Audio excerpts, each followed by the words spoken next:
She was very interested in Sarah Stewart's work. And when she won this thing, Ochsner pulled her and said, you're going to be the lab technician. She was promised a medical school education and a residency if she worked under Mary Sherman. Who else is in this motley crew? David Ferrie. We'll talk about him in a bit. Who's the other person? Lee Harvey Oswald. So guess what Lee Harvey Oswald, Judith Ferrie Baker, and David Ferrie are doing? They are running the bioweapons lab. What year again? This is 1962, 63, right before they killed Kennedy. So what's happening? Because remember, Ochsner, how did he make all his money? So how did he get tied up in this whole thing? So you understand. When I was a resident, he had this nice community hospital. It wasn't huge, but it's nice. Now it's a massive place. But out in front of it, he had all the flags for all the dictators that ran Central and South America. He used to take care of all of them. They were all right-wing dictators. Mm-hmm. He was a right-wing politician. That's the reason the people at Tulane University threw him out of being the dean and the head of surgery at Tulane. So what did he do? Instead of getting pissed off, he said, fuck it, I'm just going to go open my own hospital to compete against you. So that's what he does. So how does he make it successful? He starts working with right-wing politics. All these people come, and he becomes enriched by this. The military is obviously very interested in this because they're the people that overthrow these governments down there. That's why he was an FBI asset. But when this shit hits with SV40, the CIA says to him, you need to fix this. And so what do you mean by fix it? Meaning the government knows that they just started the war on cancer.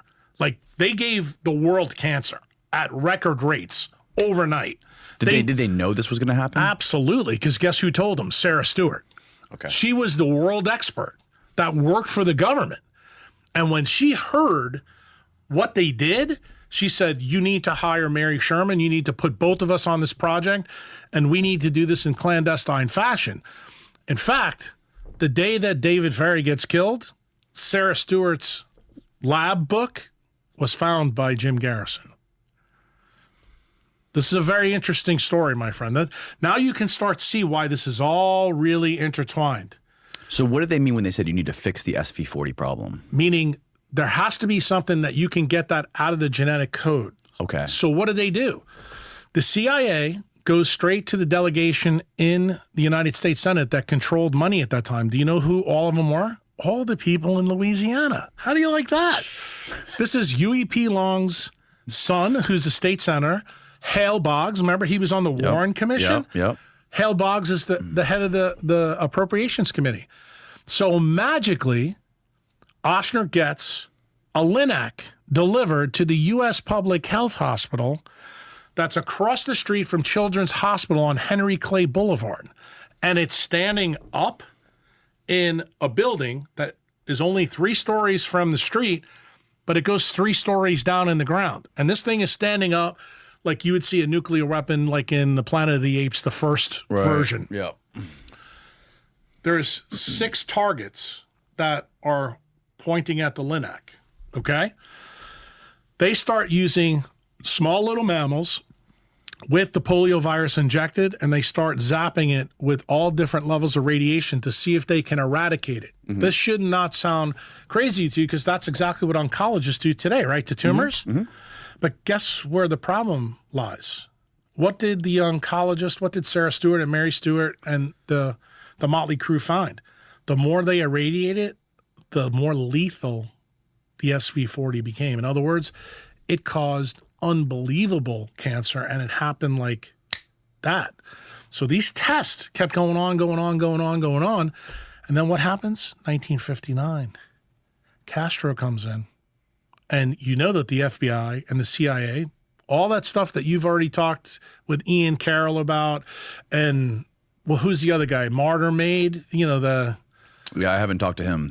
But that dude, he's the academic historian, and the other guy is like, I would call the conspiracy theorist. Ian? Right, yeah. Ian. Yeah. But he's not really a conspiracy theorist. A lot of what he believes is right, but this whole thing, nobody knows about what I'm telling you right now and how these things link because, I even said to Bobby in the Tetragrammaton podcast, I said, what's the difference between fact and fiction?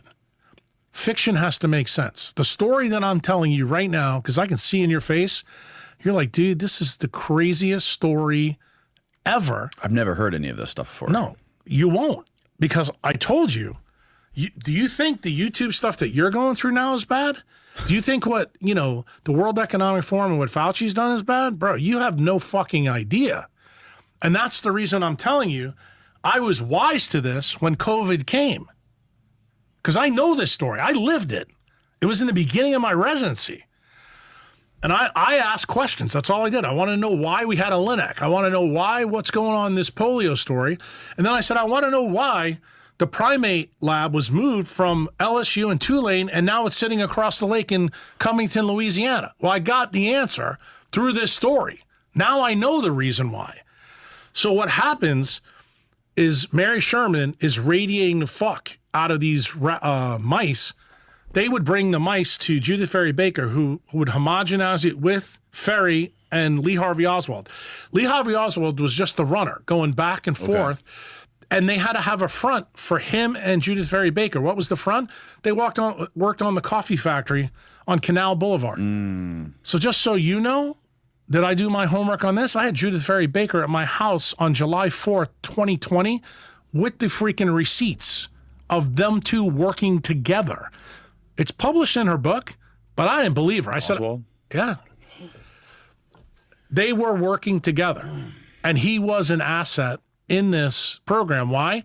Because he was going to be the one to deliver this bioweapon in a cigar to Castro. That's the reason he went to Russia. So who's David Ferry in all this thing? David Ferry is a disgraced Eastern Airline pilot who was involved with the mafia training the people for the Bay of Pigs. He was here in Florida, and he was in Lake Pontchartrain. There's pictures of David Ferry and Oswald in Lake Pontchartrain everywhere in New Orleans, but you guys don't know about it because it was buried by, guess who? The Warren Commission, the FBI, the people that didn't want this story out. The only person that's still alive from this whole story is Judith Ferry Baker. She's like in her 80s. Wow. But she's written a book about it, and I can tell you that there was parts of the book that I knew about it. There was things that I knew she didn't know, and there was something, this is really important, there was something that I knew Bobby Kennedy, if I told him, he would know that I wasn't full of shit. And that's kind of why I did the podcast with Rick Rubin and him. And when I told him, his eyeballs told me all I needed to know. So when this